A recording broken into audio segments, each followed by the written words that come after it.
Hello, darling. Come closer. Tonight, I invite you to a story where love does not end with death, where the mind clings long after the body has faded, and where identity itself refuses to rest quietly in the grave. Edgar Allan Poe's Morella is a meditation on devotion, obsession, and the terrible persistence of self beyond mortality. It is not a tale of terror, but of slow unease, the kind that settles gently and never quite leaves. So settle in, darling. Let the candlelight grow soft, let the world fade away, and listen carefully, for some voices are never truly silenced. Itself, by itself, solely one everlasting and single. Plato. With a feeling of deep yet most singular affection, I regarded my friend Morella, thrown by accident into her society many years ago.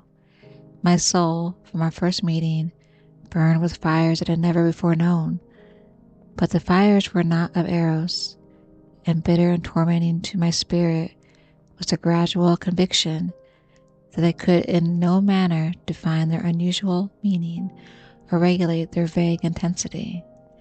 Yet we met, and fate bound us together at the altar, and I never spoke of passion nor thought of love.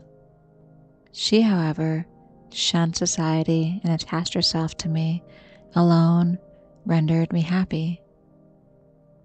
It is a happiness to wonder. It is a happiness to dream. Morella's education was profound. As I hoped to live, her talents were of no common order. Her powers of mind were gigantic. I felt this, and in many matters became her pupil. I soon, however, found that perhaps on account of her Pressburg education, she placed before me a number of those mystical writings which were usually considered the mere dross of the early German literature.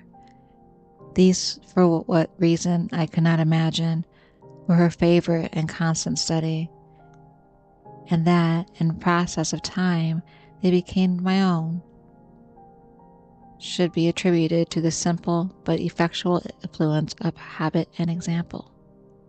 In all this, if I erred not, my reason had little to do.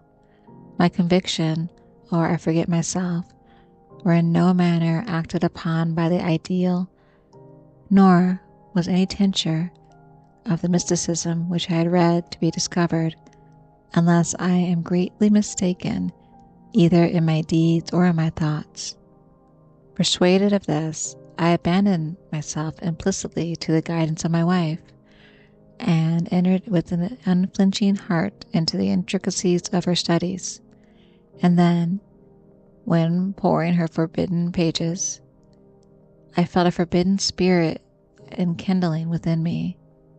When Morella placed her cold hand upon my own, and rake up from the ashes of a dead philosophy some low singular words, whose strange meaning burned themselves in upon my memory. And then, hour after hour, would I linger by her side, and dwell upon the music of her voice, until at length in melody was tainted with terror, and there fell a shadow upon my soul, and I grew pale and shuddered inwardly at those two unearthly tones.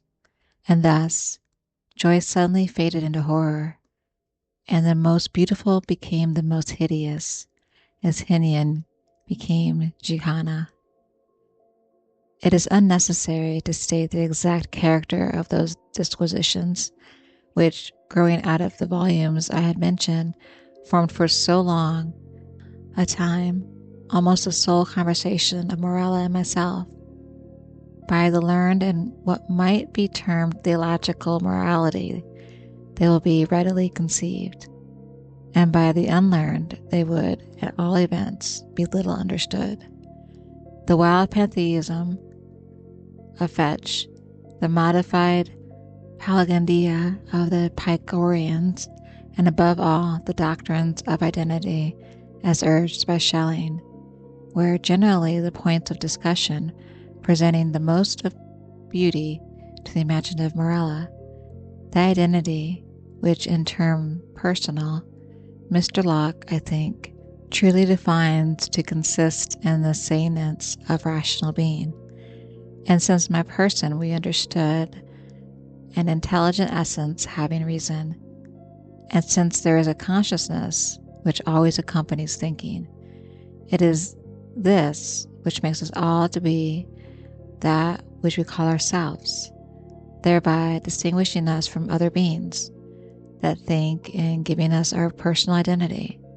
But the principium individuationis, the notion of the identity which at death is or is not lost forever, was to me at the time a consideration of intense interest, not more from the perplexing and exciting nature of its consequences than from the marked and agitated manner in which Morella mentioned them.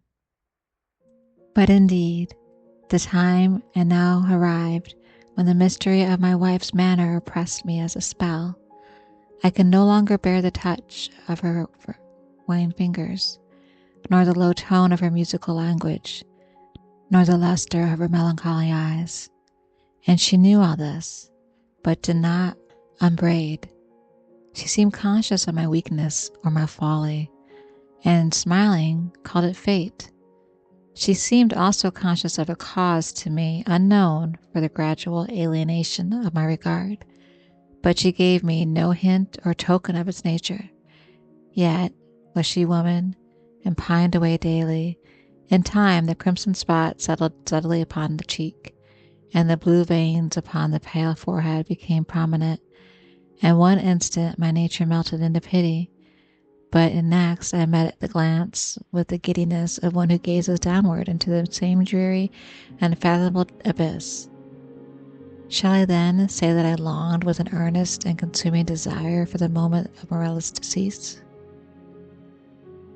I did, but the fragile spirit clung to its tenement of clay in many days, for many weeks, and irksome months, until my tortured nerves obtained the mastery over my mind, and I grew furious through delay, and with the heart of a fiend cursed the days and the hours and the bitter moments, which seemed to lengthen and lengthen as her gentle life declined, like shadow in the dying of the day. But one autumnal evening, when the winds lay still in heaven, Morella called me to her bedside. There was a dim mist over all the earth, and a warm glow upon the waters, and amid the rich October leaves of the forest, a rainbow from the firmament had surely fallen. "It is a day of days," she said as I approached, "a day of all days, either to live or die. It is a fair day for the sons of earth and life. Ah, more fair for the daughters of heaven and death." I kissed her forehead, and she continued, "I am dying, yet shall I live. Morella, the days have been when thou couldst love me, but her whom in life thou didst abhor, in death thou shalt adore. Morella, I repeat that I am dying, but within me is a pledge of that affection, ah, how little, which thou didst feel for me, Morella. And when my spirit departs, shall the child live, that child in mine, Morella's. But thy day shall be days of sorrow, that sorrow which is the most lasting of impressions, as a cypress is the most enduring of trees. For the hours of thy happiness are over, and joy is not gathered twice in life, as the roses of Paestum twice in a year. Thou shalt no longer then play the teen with time, but being ignorant of the myrtle of the vine, thou shalt bear about with thee thy shroud on the earth, as do the mausoleum of Mecca." "Morella," I cried, "Morella, how thou know this?"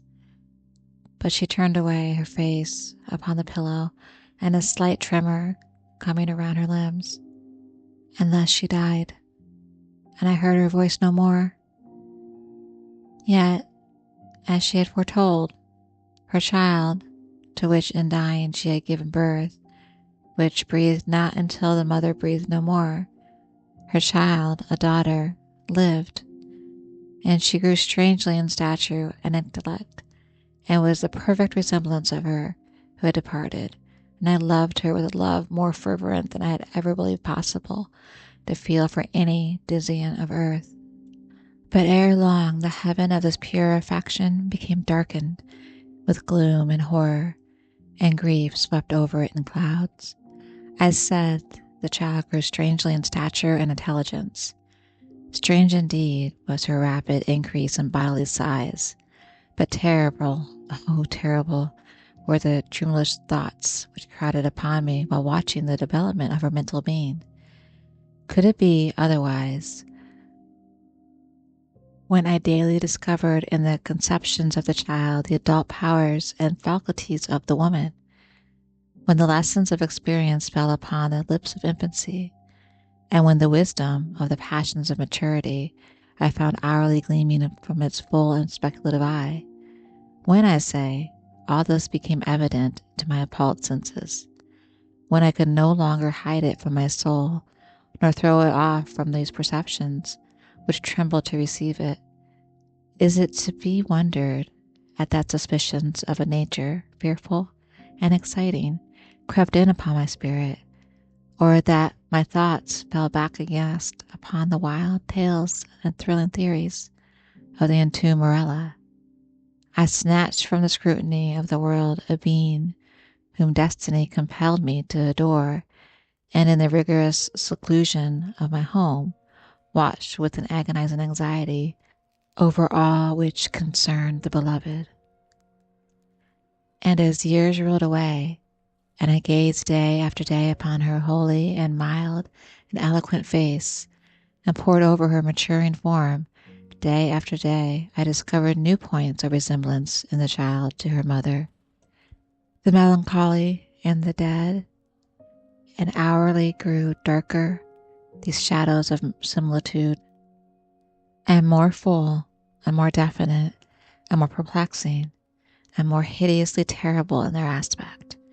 For that her smile was like her mother's I could bear, but when I shuddered at it to perfect identity, that her eyes were like Morella's, I could endure.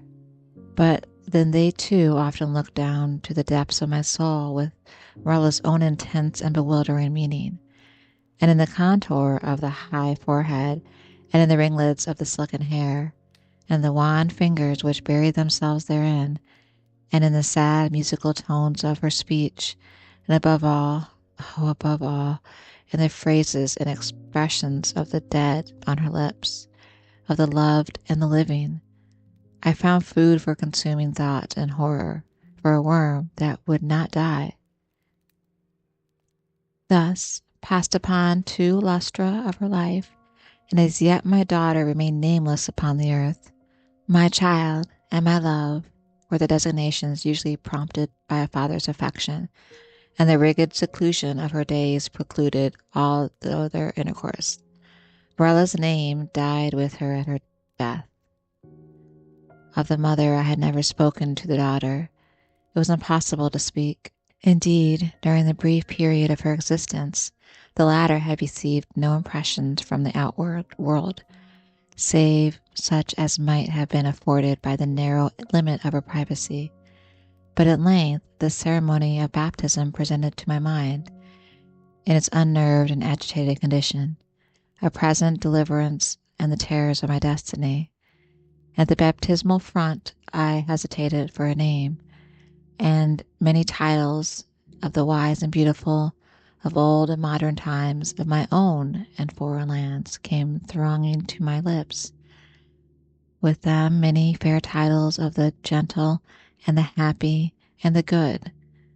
What demon urged me to breathe that sound, which in its very recollection was wont to make ebb the purple blood in torrents from the temples of the heart? What fiend spoke from the recesses of my soul, when amid those dim aisles in the silence of the night, I whispered within the ears of the holy man the syllables, Morella. What more than fiend convulsed the features of my child, and overspread from the hues of death, as starting at the scarce audible sound, she turned her glassy eyes from the earth to heaven, and falling prostrate on the black slab of her ancestral vault, responded, I am here. Distinct, coldly, calmly distinct fell those few syllables, those few simple sounds within my ear, and hence, like molten lead, rolled hissingly into my brain. Years may pass away, but the memory of that epoch never. Nor was I indeed ignorant of the flowers and the vine, but the hemlock and the cypress overshadowed me night and day, and I kept no reckoning of time or place, and the stars of my fate faded from heaven, and therefore the earth grew dark, and its figures passed by me like flitting shadows, and among them all I beheld only Morella. The winds and the firmament breathed but one sound within my ears, and the ripples upon the sea murmured evermore, Morella. But she died, and with my own hands I bore her to the tomb, and I laughed with a long and bitter laugh as I found no traces of the first in the charnel where I laid the second Morella.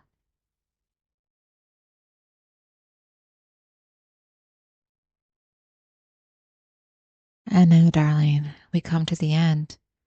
But tell me, did it truly feel like an ending? In Morella, death is not an escape, nor is love a comfort. The past lingers, the self endures, and the name we speak may answer back in ways we were not prepared to hear. Carry this story with you gently. Let it echo in the quiet moments, in the spaces between thought and sleep, where the memory and identity blur. Until we meet again, darling, rest well and beware the things that refuse to remain buried.